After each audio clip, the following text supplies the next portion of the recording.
Hi, good morning. Welcome. It's time for another children's book reading by me, Susan Maud Buxer-Lahaki. I'm running for President of the United States, and it's time for a candidate reading of a children's book. I'm reading today a chapter from Who Was Theodore Roosevelt? It looks like this. And it's chapter number 3.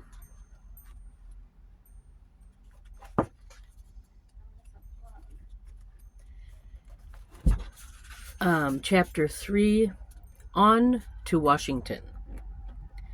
So, the year Alice died was Roosevelt's last in the New York Assembly. For most of the summer and fall of 1884, Roosevelt traveled out west again. He had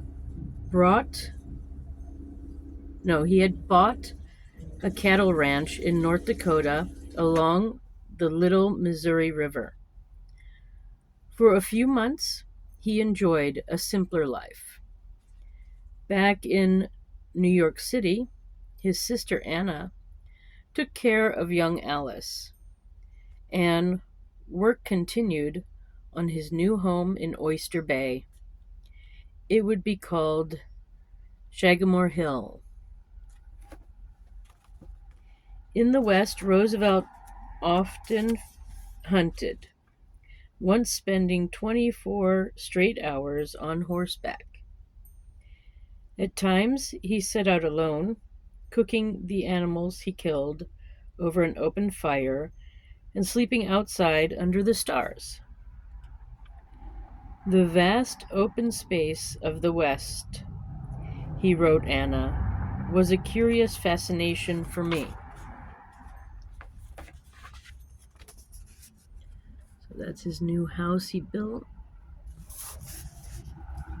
And there he is on horse.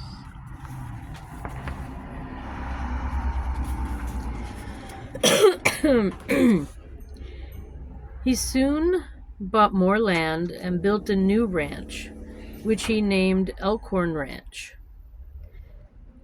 When he was done, Roosevelt filled the wooden home with the trophies of animals he had killed: mounted heads, furs, skins. Occasionally returned to New York, but he spent much of the next several years in the Badlands of the Dakota Territory. North and South Dakota were not yet separate states. The time spent outdoors was good for his health, and when friends back east saw him, they marveled at how strong he had become. As much as he loved the frontier, Roosevelt was still drawn to politics. In 1886, he returned to New York City to run for mayor. He lost the race, but he reconnected with an old friend, Edith Caro. Roosevelt had known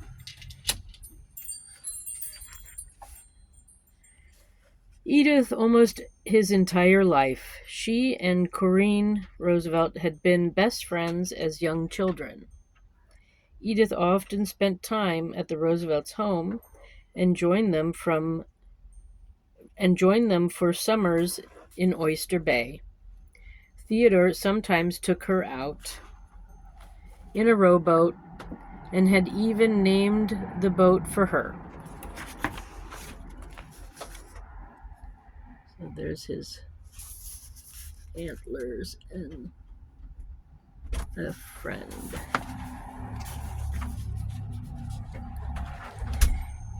In a rowboat. Okay, yeah, I read that before. On meeting again in the fall of 1885, they began a serious relationship. Soon after, they were married. Edith and Theodore moved to Sagamore Hill with little Alice. They also started their own family. Theodore the third, who would be known as Theodore Jr., was born in September 1887. Roosevelt spent much of his time writing the first volumes of a huge history of America West. Still active in politics, he supported Republican Benjamin Harrison for president in 1888. Harrison won, and he rewarded Roosevelt by offering him a job in government. Early the next year, Roosevelt went to Washington as a member of the U.S. Civil Service Commission. At first, he went alone. Edith was pregnant with their second child, who would be born in the fall. The Roosevelts named him Kermit. Edith, Alice Lee, and baby Kermit joined Roosevelt in Washington at the end of the year. Roosevelt's fourth child, Ethel, was born in 1891. So here he is with his new wife and children. And here's the other president, Harrison. In his new job, Roosevelt's task was to make sure qualified people got government jobs, no matter which political party they supported. In the past, many of those jobs had gone to unskilled people simply because they were friends of elected officials.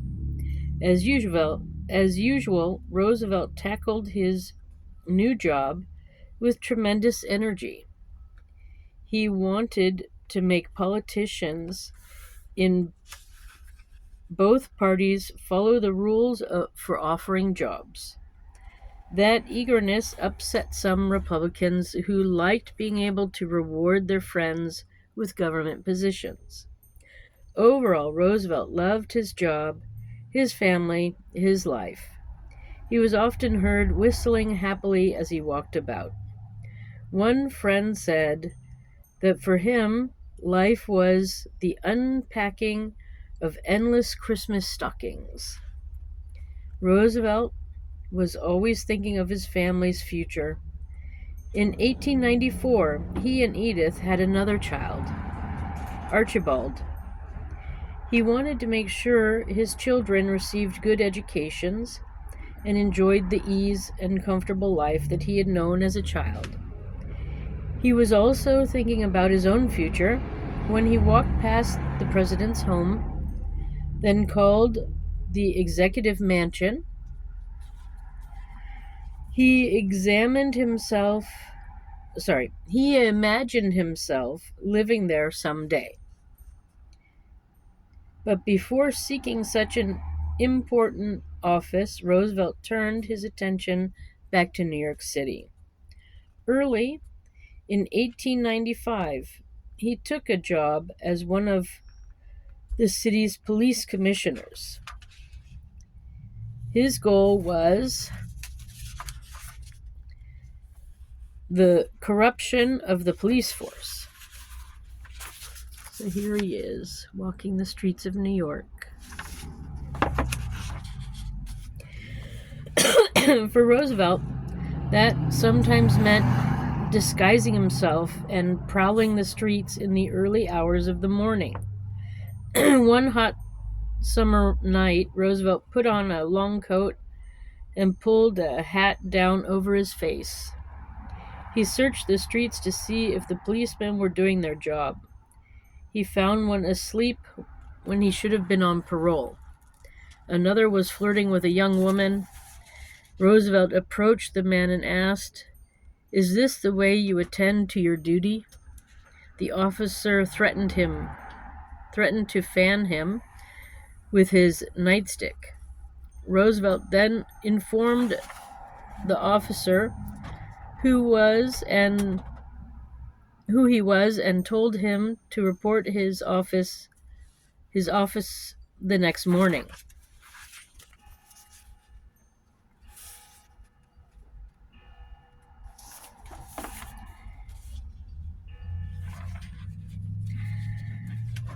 Roosevelt caught a total of 6 officers breaking the rules that night. The next morning, he yelled at them about the importance of doing their duty. He did not punish them, but Roosevelt promised to fine them if he caught them misbehaving again. His efforts to improve the New York police force won him praise from the city's newspapers. He was winning support among Republicans. 2. In 1896, he strongly backed the party's candidate for president, William McKinley. He traveled across the Midwest giving speeches. If McKinley won the election, Roosevelt hoped to work for him in Washington, D.C.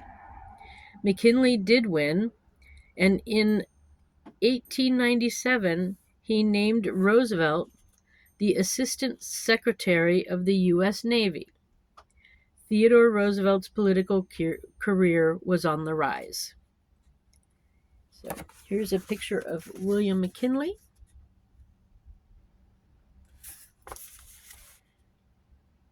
There we go. So that's the end of the chapter for today. I thank you for stopping by.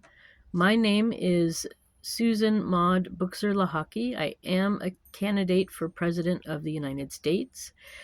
And this was a chapter from this book here, Who Was Theodore Roosevelt?